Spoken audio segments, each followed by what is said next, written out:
بسم اللہ الرحمن الرحیم۔ قسط نمبر 390 مسجد وار جماعتیں، اجتماعیت، مراکز سے ربط، اطاعت اور قربانی ایک رخ اختیار کرے۔ ختم بخاری کی کارگزاری، دعوتی کام اور اس کا اسلوب۔ الحمدللہ وحدہ والصلاة والسلام علی من لا نبی بعدہ، اما بعد۔ تبلیغی ساتھیوں کو مشورہ۔ اختلاف اور فتنے کے زمانے میں دعوتی کام کرنے والے 3 طبقوں میں تقسیم ہو جاتے ہیں۔ نمبر 1 طبقہ اپنے مرکز اور امیر کی اطاعت پر جم جاتا ہے۔ دوسرا طبقہ اطاعت سے ہٹ کر خود سے فیصلہ لینے کی کوشش میں کنفیوژن اور تذبذب کا شکار ہو کر دھکے کھاتا ہوا ادھر ادھر پھرتا ہے۔ تیسرا طبقہ اس کے حصے میں بھی اطاعت نہیں آتی اور یہ سب کچھ چھوڑ چھاڑ کر بیٹھ جاتا ہے۔ ان تینوں طبقوں میں پہلا طبقہ کامیاب ہے، راہ رشد پر ہے، سنت اور سیرت پر گامزن ہے، اجر پانے والا ہے۔ باقی 2 طبقے چونکہ اطاعت پر نہیں ٹکے اس لیے قابل ستائش نہیں رہے۔ دعوتی کام کی ضرورت۔ دعوتی نقل و حرکت کی اصل وجہ اپنی خود کی اصلاح اور تربیت ہے، اور اس کام کو اپنا کام بنا کر اطاعت اور قربانی سے کرتے رہنا اور اس میں آگے بڑھنا اور ساری انسانیت کا مونس اور غمخوار بن کر سب کو اللہ سے جوڑنا اور ہر حال میں سب سے معافی مانگنا اور سب کو معاف کرنا، سب سے جڑنا اور سب کو کام سے جوڑنا، ہر ایک کی عزت کرنا اور خود کو کمتر سمجھنا اور سارے دینی کاموں پر دعوتی کام کو مقدم رکھنا، مرکز نظام الدین کے ساتھ جڑے رہنا۔ کام کی عظمت اور مرکز نظام الدین کے امیر عالم کی عظمت اور مرکز کے شورا کے احباب کی عظمت، اپنے علاقے کے بڑوں کی عظمت کو دل میں بسائے رکھنا، اس پر عمل ہوتا رہے۔ با ادب با نصیب، بے ادب بے نصیب۔ یاد رکھے جب تک بڑوں کی عظمت دلوں میں نہ ہوگی تو اس وقت تک نہ تو بڑوں کی ماننی آئے گی، نہ ہی ان کے فیصلے کو من وعن قبول کرنے کی توفیق ہوگی۔ مرکز سے جدائی داعی کی ہلاکت ہے، اس ہلاکت سے خود بھی بچے، دوسروں کو بھی بچائیں۔ صبر کرے، فتنے ختم ہو جائیں گے، فتنوں کو ایک دن ختم ہی ہونا ہے۔ کہاں گئے خوارج، معتزلہ، جہمیہ وغیرہ؟ ایک دن فتنہ خبیثہ پاکستانی سیاسی عالم شورا بھی دفن ہو جائے گا انشاءاللہ۔ سب کچھ فتنے ختم ہو کر صرف مولانا سعد صاحب کی عمارت اور بنگلے والی مسجد مرکز نظام الدین کی مرکزیت باقی رہے گی انشاءاللہ۔ بڑوں کی دعائیں اور اللہ کی مدد مرکز نظام الدین کے ساتھ وابستہ ہے۔ مرکز کے ساتھ جڑے رہیں۔ مسجد وار جماعت کا کام۔ دنیا بھر کی ہر مسجد وار جماعت کے ساتھی اپنے ملک کی شورا والوں کے ساتھ جڑے رہیں۔ ماہانہ مشورے میں جا کر مرکز سے تقاضے لیں اور واپس آ کر اپنی مسجد وار جماعت کو ساتھ لے کر مقامی کام کے ذریعے ان تقاضوں کو پورا کریں۔ مقامی مرکز والوں کی مان کر چلے، اپنی طرف سے رائے قائم کرنا ہی سب سے بڑی تباہی ہے۔ مثلاً عمارت کی جماعت بھی ہماری مسجد میں آئے اور شورائیت والوں کی جماعت بھی، یہ سوچ عالمی مرکز والوں سے علل اعلان بغاوت اور نافرمانی ہے، اور یہ بغاوت دراصل عالمی مرکز نظام الدین سے اور امیر عالم سے بغاوت ہے۔ ہونا تو یہ چاہیے تھا کہ ہر مسجد وار جماعت اپنے ملک کی شورا کو لکھ کر دیتی۔ مثلاً انگلینڈ کے مساجد والے لکھتے کہ ہم ملک کی شورا یعنی مرکز ڈیوزبری کے پابند ہیں اور وفادار رہیں گے۔ اس اقرار اور وفاداری پر بہت بڑا اجر ہے، اس لیے کہ یہ طریقہ عین سنت ہے اور سیرت طیبہ سے ثابت ہے اور یہی دین و اسلام ہے۔ اور جو مسجد وار جماعت کا یہ ذہن ہو کہ ہم کسی کو بھی نہیں روکیں گے، دونوں طرف کی جماعتیں آئے اور اپنی اپنی دعوت چلائیں، یہ سوچ راستہ دین اور مذہب، اطاعت امیر اور مرکز نہیں بلکہ سیاست ہیں اور سیرت طیبہ کے خلاف ہیں۔ نہ اس پر اجر ہے نہ ثواب، بلکہ خلاف سنت اور سیرت طیبہ ہونے کی وجہ سے مردود ہے اور اجر کی بجائے پکڑ کا سبب ہے۔ مراکز کتنے بھی بن جائیں، شب جمعہ میں ملک کی شورا کی طرف سے مقرر کردہ مرکز ہی کو جائیں گے، اس لیے کہ اسی میں اجتماعیت، اطاعت اور قربانی رکھی ہوئی ہے۔ یاد رکھے عبادت کے لیے کسی مسجد کو بھی چلے جائیں، اس سے کوئی فرق نہیں پڑتا، لیکن دعوتی مراکز 2 قسم کے ہوں گے، نمبر 1 اطاعت اور نمبر 2 بغاوت۔ اطاعت والے مرکز کا تعلق دنیا کے عالمی مرکز مرکز نظام الدین سے ہوگا اور بغاوت والے مرکز کا تعلق باغی عالمی شورا سے ہے کہ اس عالمی شورا نے امت محمدیہ کو ذبح کر کے اس کے ٹکڑوں کی شکل میں نئے مراکز وجود میں لائی ہے۔ اس میں حاضری دینا بغاوت کو مضبوط کرنا ہے۔ مقامی مسجد کی کام اور اجتماعیت۔ اکثر ساتھی دعوتی کام میں دلچسپی محض اس لیے نہیں لے رہے کہ ان کی مسجد میں اجتماعیت باقی نہیں رہی، ساتھی مختلف ذہن رکھتے ہیں۔ اس کا طریقہ یہ ہے کہ مسجد والے اعمال پابندی سے کرتے رہیں۔ اگر ساتھی حصہ نہیں لیتے ہیں تو فرداً ساتھیوں کا ذہن بناتے رہیں اور اعمال میں جوڑتے رہیں۔ اس طرح آہستہ آہستہ مسجد کی فضا بحال ہوتی جائے گی اور اسی طرح سے اجتماعیت قائم ہوتی جائے گی۔ ایک ساتھی بھی صحیح فکر لے لے تو مسجد کے سارے بکھرے ہوئے ساتھیوں کو جمع کرنے کے لیے کافی ہے۔ حضرت الیاس صاحب کاندھلوی نور اللہ مرقدہ بھی تو ایک ہی شخص تھے، مگر ان کی تڑپ اور فکروں نے ساری دنیا میں انقلاب برپا کر دیا۔ اصل دعوت تو انفرادی دعوت ہی ہے، اس کے سیکھنے کے لیے جماعتوں میں نکلنا ہوتا ہے۔ یہ کبھی نہیں سوچے کہ میں اکیلا ہوں، کیسے اس کام کو کر پاؤں گا۔ داعی جب دعوتی کام پر ہوتا ہے تو وہ اکیلا نہیں ہوتا، بلکہ اس کا رب اس کی معاونت اور اس کی حفاظت کے لیے ہر لمحہ ساتھ ہوتا ہے۔ حضرت موسیٰ اور حضرت ہارون علیہ السلام سے فرمایا اننی معکما اسمع و ارا، یقیناً میں تم دونوں کے ساتھ ہوں، تمہاری باتیں سنتا بھی ہوں اور تمہیں دیکھتا بھی ہوں۔ کاش کہ ہمارے ہر داعی اللہ اپنی دعوتی مہم، گشتوں میں، سفروں میں، ملاقاتوں میں آدھی صفت احسان ہی پیدا کر لیتا جو نماز کی ادائیگی میں ہوتی ہے، یعنی میں اللہ کو دیکھ رہا ہوں۔ اس لیے کہ باقی آدھی صفت احسان و فرمان الہی خود بخود موجود ہے کہ اننی معکما اسمع و ارا، یعنی بوقت دعوت یقیناً میں تمہیں سن بھی رہا ہوں اور دیکھ بھی رہا ہوں۔ تو وہ اپنے دعوتی کام میں قدم قدم پر اپنے رب کو اپنے سامنے پاتا ہے۔ نیم شب میں اللہ کے نام کے ضربے لگانے والے دعوتی ضربوں، یعنی اللہ ہی سے سب کچھ ہوتا ہے، اللہ کے غیر سے کچھ بھی نہیں ہوتا۔ رسول اللہ کے طریقوں میں کامیابی ہے، رسول اللہ کے علاوہ کسی کے طریقوں میں کامیابی نہیں کہ سواد اور مزے کو بھلا کیا جانے۔ اللہ کے نام کے ضربوں سے دل کی قساوت مٹتی ہے اور اللہ کے کام یعنی دعوت والی ضربوں سے دنیا کا کفر ریزہ ریزہ ہو کر رہ جاتا ہے۔ الفاظ و معنی میں تفاوت نہیں، لیکن مؤذن کی اذان اور ہے، مجاہد کی اذان اور ہے۔ ختم بخاری اور تشکیل۔ سن 1991 میں ٹرینیڈاڈ میں مفتی شبیل صاحب رحمۃ اللہ علیہ کے دارالعلوم میں ختم بخاری تھا۔ ہماری جماعت بھی موجود تھی، علماء کرام کی خاصی تعداد تشریف لائی تھی۔ انہوں نے آدھا گھنٹہ جماعت والوں کو دیا تھا بیان کے لیے۔ حضرت مولانا موسیٰ صاحب سامرودی رحمۃ اللہ علیہ مرکز نظام الدین کے مقیمین میں سے تھے، وہ بھی جماعت میں ساتھ تھے۔ مولانا نے فرمایا بات کیجیے اور تشکیل بھی کرنا ہے۔ بات شروع ہوئی آخری حدیث سے، 2 کلمے اللہ کو محبوب، زبان پر آسان، ترازو میں وزنی، سبحان اللہ و بحمدہ سبحان اللہ العظیم۔ ہم نے طلبہ سے عرض کیا کہ زبان اللہ کے نام پر چلی، کلمے وزنی ہو گئے، اب آپ لوگ اللہ کے راستے میں نکل کر خود کو اپنے مال اور اپنے سامان اور اپنی جان نفس کی قربانیوں کے ساتھ، دعوت، خدمت اور امیر کی اطاعت کے ساتھ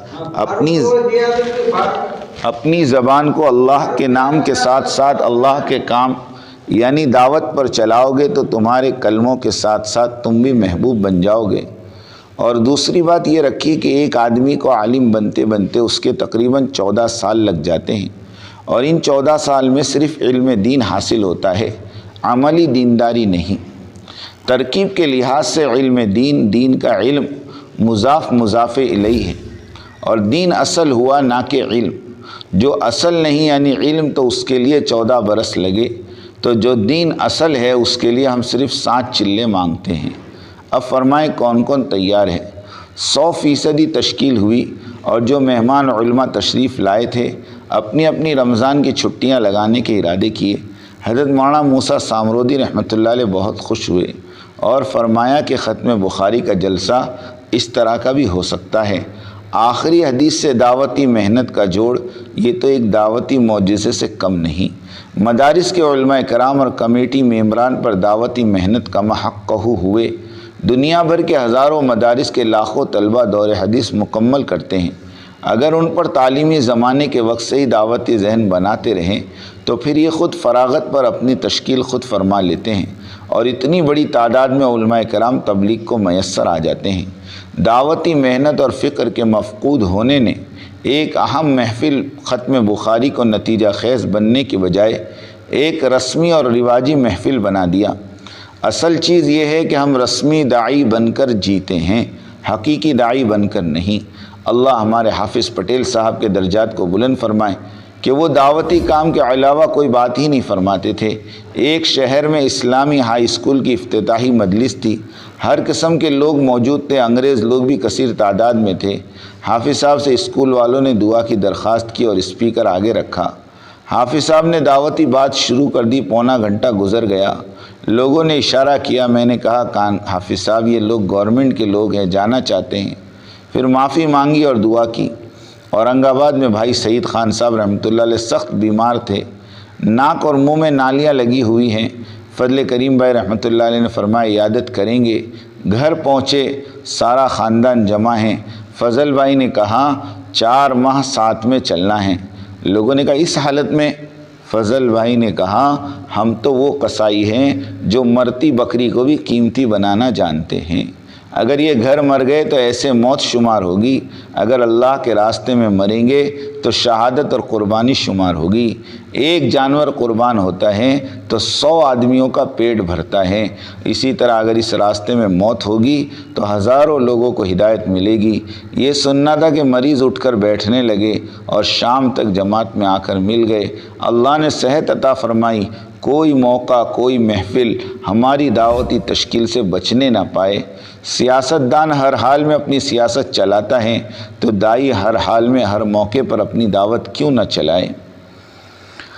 خاص کر جب یہ بے بسی ہو، اس کا کوئی معاون نہ ہو تو اس کے تڑپتے ہوئے دل کی دعا کے ساتھ اللہ کی مدد شامل حال ہو کر اس قدر ہدایت پھیلے گی کہ جس کا کام شمار کرنا بھی دشوار ہو جائے گا۔ یہ تڑپے گا، محنت کرے گا اپنی حیثیت کے مطابق، لیکن اس کا رب اس کی مدد کرے گا اپنی عالی شان اور عظمت کے مطابق۔ بندہ کمزور، اس کی محنت کمزور، لیکن اللہ بڑے، اللہ کی مدد بڑی۔ وہ ذات عالی نسلوں اور قوموں تک کی ہدایت کے فیصلے فرمائے گی۔ اجتماعیت اسی طرح وجود میں آئے گی۔ اجتماعیت ایک مہکتی خوشبو ہے، اور خوشبو کے لیے پھول چاہیے، اور پھول کے لیے باغبانی، اور باغبانی محنت اور جہد کا نام ہے۔ دعوتی محنت اور جہد ہوگی، پھول کی طرح ساتھی وجود میں آئیں گے۔ ساتھی وجود میں آئیں گے تو اجتماعیت ایک خوشبو کی طرح سارے علاقے کو معطر کر دے گی۔ ایک شخص مر رہا تھا، جہنم کے فرشتے روح لینے آئے، اس لیے کہ اس کا اعمال نامہ خیر سے خالی تھا۔